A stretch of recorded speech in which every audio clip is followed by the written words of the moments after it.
किसी ने पूछा है कि हम अपनी बेहोशी को कैसे दूर करें, जागृत कैसे रहें। एक स्थान पर बैठकर जबरदस्ती आंखें बंद करके मुझे खुद को नहीं जानना, मुझे आत्मज्ञानी नहीं होना, बस होश में जीना है, वर्तमान में जीना है।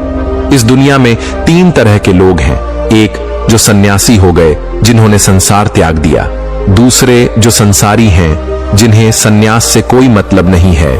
और इन दोनों के मध्य एक व्यक्ति खड़ा होता है। यह कुछ ही लोग होते हैं जो न तो संसारी होते हैं क्योंकि इन्हें लगता है कि संसार में कुछ गड़बड़ है, वह इन्हें साफ नजर तो नहीं आता, पर इन्हें एहसास होता है।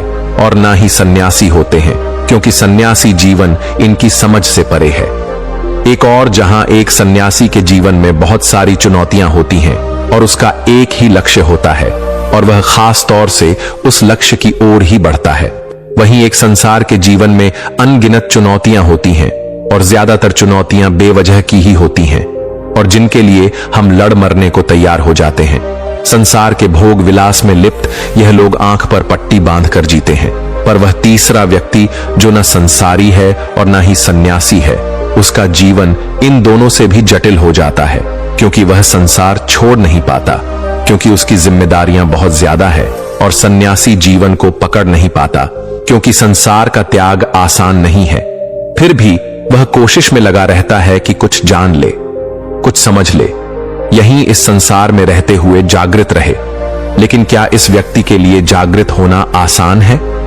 तथागत गौतम बुद्ध ने अपने शिष्यों के लिए बहुत सख्त नियम बनाए थे क्योंकि वह जानते थे कि यह संसार अपनी ओर खींचता है। जो भी संसार की ओर खींचा वह एक ऐसी दुनिया में प्रवेश करता है जो स्वार्थ और लालच पर टिकी है। धन का लालच, प्रेम का लालच, अधिकारों का लालच, मान सम्मान का लालच और इन सबसे बड़ा विपरीत शरीर का लालच यानी सेक्स का लालच। ये सभी चीजें हमें सपने दिखाती हैं, भविष्य की कल्पनाएं गढ़ती हैं कि ऐसा होगा वैसा होगा, बस ये कर लो तो सारे सपने पूरे होंगे। आपने देखा जब आप रात में सपने देखते हैं, सपने में आप एक पूरी दुनिया, पूरी जिंदगी भी जी जाते हैं और जब तक आपका सपना चल रहा होता है आप हमेशा बीच में ही होते हैं, यानी संतुष्टि नहीं होती। और जैसे ही आपकी आंखें खुलती हैं और अगर आपको सपना याद है तो आप हमेशा सोचते हैं कि आगे क्या होना था। इसी प्रकार संसार के जो सपने हैं वह कभी खत्म नहीं होते, हमेशा बीच में ही रहते हैं। ये कभी पूरे नहीं होने वाले, पूरे होने का भ्रम अवश्य बना रहता है। इसी को माया भी कहते हैं। और जैसे ही सोते समय हमारे सपने टूट जाते हैं पर आंखें खुल जाती हैं। संसार में भी हमेशा सपने टूटते हैं क्योंकि ये सपने खुली आंखों से देखे जाते हैं, तो आंखें बंद होने पर सपने टूटते हैं, यानी मृत्यु हो जाती है। बंद आंखों के सपने आंखें खुलने पर टूटते हैं और खुली आंखों के सपने आंखें बंद होने पर टूटते हैं। इसी कारण एक सन्यासी कठोर नियमों में बंधता है। वह साधना करता है, ध्यान करता है, वह अपने भीतर के संसार को बाहर निकालता है क्योंकि कोई संसार बाहर की ओर नहीं है। संसार हमारे भीतर बसता है और एक बार जब वह संसार से खाली हो जाता है तब भी वह साधना और ध्यान जारी रखता है क्योंकि संसार खींचता है और जागृति और समझ ही से बचा सकती है। एक बार तथागत गौतम बुद्ध का एक शिष्य एक युवती के प्रेम में पड़ गया। उसे चारों ओर वह युवती ही दिखाई देती। बुद्ध अपने शिष्य के बारे में जानते थे, लेकिन बुद्ध चाहते थे कि वह खुद से, खुद की समझ से इस संसार के लालच से बाहर आ सके। पर धीरे धीरे वह शिष्य बेकार होता चला गया। उसे ना भूख लगती, ना समय पर सोता, ना ही ध्यान और साधना में उसका मन लगता। वह आलसी हो गया था। वह किसी भी बहाने से बस उस युवती से मिलने निकल जाया करता। जब बुद्ध ने देखा उनका शिष्य खुद की समझ से संभल नहीं रहा, तब बुद्ध ने उस शिष्य को चेताया और कहा, कितनी बार गलती करोगे? हर बार एक ही गलती को दोहराना उचित नहीं। तुम हर बार गिरे हो, हर बार पछताए हो, फिर भी उसी गड्ढे में गिरने की तैयारी कर रहे हो। समझ जाओ, जाग जाओ। पर उस शिष्य को संसार ने पकड़ लिया था। एक रात विहार छोड़कर वह चला गया और उस युवती के साथ विवाह रचा लिया। कुछ वर्षों बाद वह शिष्य चोरी करते हुए पकड़ा गया। राजा ने उसे मृत्युदंड दिया। जब शिष्य को सिपाही पकड़कर ले जा रहे थे तब वहां से तथागत गौतम बुद्ध गुजरे। बुद्ध को देखते ही उसे याद आ गया कि वह बुद्ध का शिष्य था। उसकी राह कुछ और थी, उसकी खोज कुछ और थी। वह इस मार्ग पर भटक कर आ गया है। वह क्या हो गया है? एक चोर बनकर रह गया है। बुद्ध ने अपने शिष्य को पहचाना और उसके पास आकर कहा, समय अभी भी नहीं निकला। हर बार पछताए हों, पछताते ही रहे हों, कितनी बार पछताओगे? अपनी स्मृति को पकड़कर ध्यान कर। जो ध्यान तूने अर्जित किया था उसे ध्यान कर। अब जब सब छूटने ही वाला है तो किसका इंतजार कर रहा है? स्मृति को जागृत कर, देख तू कौन है। बुद्ध की बात उस शिष्य की समझ में आ गई। उसकी समझ का एक दायरा खुल गया और उसने अपने ध्यान को याद किया और वह तुरंत ही ध्यान में उतर गया। उसका रूप परिवर्तित हुआ। जो चोर दिखता था अब तेजस्वी सन्यासी दिखाई दे रहा था। राजा को जब यह बात पता चली तब राजा ने खुद उस चोर को देखा और कहा, यह चोर नहीं हो सकता। राजा ने उस शिष्य से पूछा, क्या वाकई तुमने चोरी की थी? अगर तुम कह दोगे कि तुमने चोरी नहीं की थी तो मैं तुम्हें छोड़ दूंगा। शिष्य ने कहा, राजन, जान बचाने का लालच भी लालच होता है और मुझे यह लालच नहीं है। मैंने इस संसार में रहकर चोरी की, यह सत्य है। इस संसार में हर कोई चोर है। हर किसी को चोर बनना ही पड़ता है। कोई धन की चोरी करता है, कोई प्रेम की चोरी करता है, कोई सम्मान की चोरी करता है, कोई विचारों की चोरी करता है। बिना चोरी के इस संसार में कोई काम नहीं। यहां सब लुटेरे हैं, लेकिन जो लूटने को तैयार है वही सन्यासी है। राजा उस शिष्य की बात से प्रभावित हो गया और उसने उस शिष्य का अपराध क्षमा कर उसे मुक्त कर दिया। एक सन्यासी को संसार खींच सकता है, उसे पदभ्रष्ट भी कर सकता है। तो जरा सोचिए, एक ऐसे व्यक्ति को जो जागृत होना चाहता है लेकिन संसार से छूटना नहीं, वह संसार में रहकर ही जागृति चाहता है, तो उसके लिए उसका मार्ग कितना कठिन होगा। लेकिन कोई भी चीज या कोई भी मार्ग तब तक ही कठिन है जब तक कि हम उसे कठिन मानते हैं। वास्तव में सारा खेल संकल्प का है। संकल्प शक्ति जहां जागृत हो जाती है। अब जागृत हो जाने से मतलब यह मत लगा लेना इसे जागृत करना कोई कठिन काम है। बस संकल्प लेना है और उसे पूरा करना है। इसमें समस्याएं आती हैं। संकल्प टूटने का पूरा पूरा खतरा रहता है और टूट भी जाता है। तो क्या डर, फिर से कोशिश करो, मगर अधूरी कोशिश मत करना। अधूरी कोशिश खुद को धोखा देने जैसी होती है। पूछा है कि बिना ध्यान में बैठकर, बिना जबरदस्ती आंखें बंद कर मैं जागृत कैसे हो सकता हूं? वास्तव में इस संसार में इतना सोच पाना भी कि मुझे जागृत होना है, जागृति की ओर पहला कदम बढ़ाने जैसा है।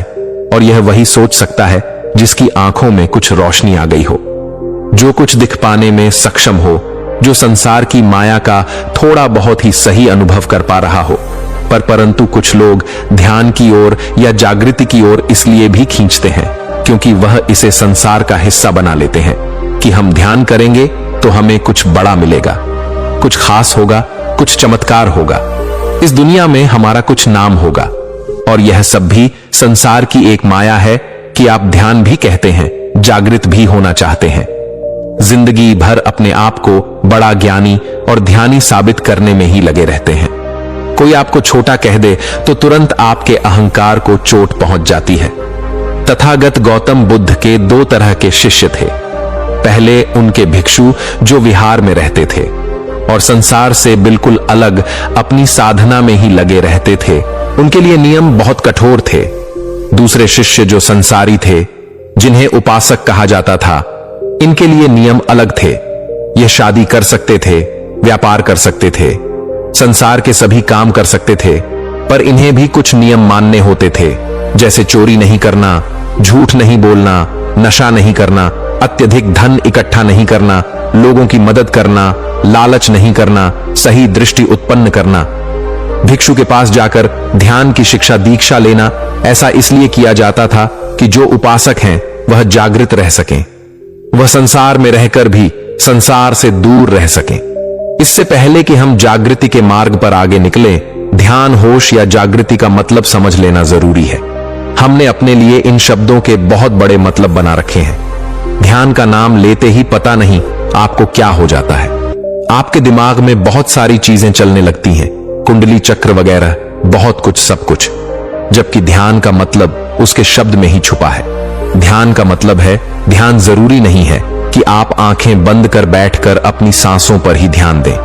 आप खाते हुए अपने खाने पर ध्यान दे सकते हैं। आप किसी पेड़ पर ध्यान दे सकते हैं जो हवा से हिल रहा हो। आप किसी संगीत पर ध्यान दे सकते हैं। ध्यान का मतलब सिर्फ इतना ही है कि हम अपने आप को एकत्रित कैसे कर सकें, क्योंकि हम बिखरे हुए रहते हैं। हर पल में पल पल में हम कहीं से कहीं पहुंच जाते हैं। किसी एक जगह पर ठहराव होता ही नहीं है। तो ध्यान केवल हमें एक ठहराव देता है कि हम उस पल में जी सकें। जिस पल में हम जी रहे हैं, जब आप अपने कमरे में होते हैं और ऊपर छत का पंखा चल रहा होता है तो वह कुछ आवाज करता है। कितनी बार आपने उसकी आवाज सुनी है? पूरी रात में एक बार भी आपका ध्यान उस पंखे पर या उस पंखे की आवाज पर नहीं जाता, क्योंकि तुम बिखरे हुए हो। पता नहीं कहां कहां खोए रहते हो, कौन कौन सी बातें सोचते रहते हो। तो तुम्हारा ध्यान किसी एक चीज पर कैसे जा सकता है? तो जब आप इतने बिखरे हुए हैं, हजारों लाखों हिस्सों में बंटे हुए हैं, तब आप हमेशा उस पल को खो देते हैं। इस पल में हम जी रहे होते हैं और ध्यान देने से, ध्यान करने से आप एकत्रित होते हैं। पर एक होता है ध्यान की कोशिश करना, और एक होता है ध्यान करना, और एक होता है ध्यान लग जाना। और यह बारी बारी से ही होता है। पहले आप कोशिश करेंगे, फिर आप ध्यान करेंगे, फिर आपका ध्यान लगेगा किसी भी एक चीज पर। आप जिस पर भी ध्यान लगाएंगे, उस वस्तु या चीज को महसूस कर पाएंगे। पूरे प्राण से खुद पर ध्यान लगाएंगे तो खुद को भी महसूस कर सकेंगे। जरूरी नहीं है कि आपको आंखें बंद कर जबरदस्ती बैठना है, पर एक संकल्प लेना होता है जो आप में शक्ति का संचार करता है। संकल्प विद्रोह छेड़ता है, संसार के खिलाफ, आपके मन के खिलाफ, और आपको जागने में मदद करता है। जब आप संकल्प लेते हैं कि मैं 5 मिनट अपनी सांसों पर ध्यान दूंगा, तब ध्यान के एकत्रित होने के कारण ही आप महसूस करते हैं कि आपके भीतर कितना शोर है, कितनी आवाजें हैं, और आप कहते हैं मेरा ध्यान नहीं लग रहा, मैं भटक जाता हूं। वास्तव में आपका ध्यान लगने की तैयारी कर रहा है, क्योंकि इतना शोर, इतने विचार आपके अंदर पहले से ही है, लेकिन ध्यान ना देने की वजह से आपको दिखाई नहीं देते, सुनाई नहीं देते। लेकिन जैसे ही आप ध्यान लगाते हैं, सब सुनाई और दिखाई देने लगता है, और आप घबराते हैं कि यह क्या। ध्यान का मतलब होता है विचारों का ना होना, और यहां तो विचार ही विचार है नहीं, ऐसा नहीं है। ध्यान का मतलब होता है देखना, जो जैसा है वैसा ही देखना। विचार है तो विचारों को भी देखना। किसी ने पूछा था कि मेरे मन में गंदे ख्याल आते हैं, और गंदे ख्यालों से बचने के लिए मैं ध्यान करता हूं तो ध्यान में और ज्यादा गंदे विचार आते हैं। मैं क्या करूं? हमारा मन घर की तरह होता है। जिस प्रकार हम घर में सामान सजाते हैं, उसी प्रकार हम मन के अंदर भी विचारों को सजाते हैं। जब हम बहुत व्यस्त रहते हैं तो घर की सफाई नहीं करते, अपना काम करते हैं और चले जाते हैं। लेकिन एक दिन आपका ध्यान आपके घर की साफ सफाई पर जाता है। तब आप ध्यान से अपने घर की साफ सफाई करते हैं। तब आपको उस दिन अपने घर में वह गंदगी भी दिखाई दे जाती है जिसका आपको पता ही नहीं था। इसी प्रकार जब आप अपने मन की सफाई करने के लिए ध्यान करते हैं, तो जो गंदगी आपने जाने अनजाने में मन में बसा रखी है, वह तो दिखाई देगी ही, और तभी तो आप उसकी सफाई कर सकेंगे। तो इन विचारों से भागना नहीं है, इन्हें देखना है। देखोगे तभी तो विचार शून्य हो सकोगे। अब यह शून्य शब्द भी बड़ा कॉम्प्लिकेटेड है। जहां शून्य कह दो, वहां पता नहीं आप क्या क्या सोच बैठते हैं। हमारी समस्या की जड़ हमारा सोचना ही तो है।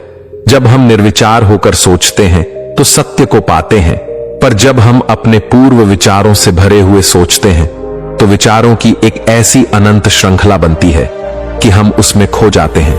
इसलिए ज्यादा दिमाग पर जोर ना डालते हुए ध्यान करो। ध्यान तो करना ही पड़ेगा, ध्यान तो लगाना ही पड़ेगा।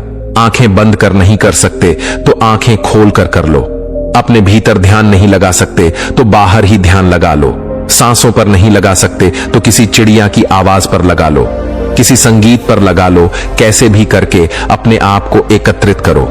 जैसे ही आप एकत्रित होते हैं, वर्तमान में आना नहीं पड़ता, वर्तमान में हो जाते हैं। और जिस आनंद की बात बड़े बड़े योगी और सन्यासी करते हैं, वह आनंद वर्तमान में आने का ही है। किसी भी चीज को ज्यादा बढ़ाव चढ़ाओ मत, हल्का फुल्का रहने दो, आसान समझो। जीवन आसान नहीं है, पर जीवन ही आसान है। इसे समझकर देखो। तुमने कोई जन्म लेने के लिए बहुत मेहनत नहीं की है, जो जीने के लिए इतनी मेहनत कर रहे हो और मृत्यु से डर रहे हो। जीवन का अवसर है, इसका उपयोग जीने के लिए करो, कंफ्यूज होने के लिए नहीं। जिंदगी भर चिंता में मरोगे तो जियोगे कब? अब तो ध्यान भी एक चिंता बनकर रह गया है। ये बहुत गलत है। यदि यह वीडियो आपको अच्छा लगा हो तो जितेंद्र सिंह जीटू भाई के चैनल को सब्सक्राइब कीजिए, वीडियो को लाइक कीजिए और कमेंट जरूर कीजिए। कमेंट में जरूर बताइए कि आप किस किस विषय पर वीडियो बनवाना चाहते हैं। मैं उन टॉपिक्स पर वीडियो बनाकर जरूर लाऊंगा। आपका जीटू भाई। बजरंगबली की कृपा आप सभी पर सदैव बनी रहे। Location flag. जय बजरंगबली। Location flag.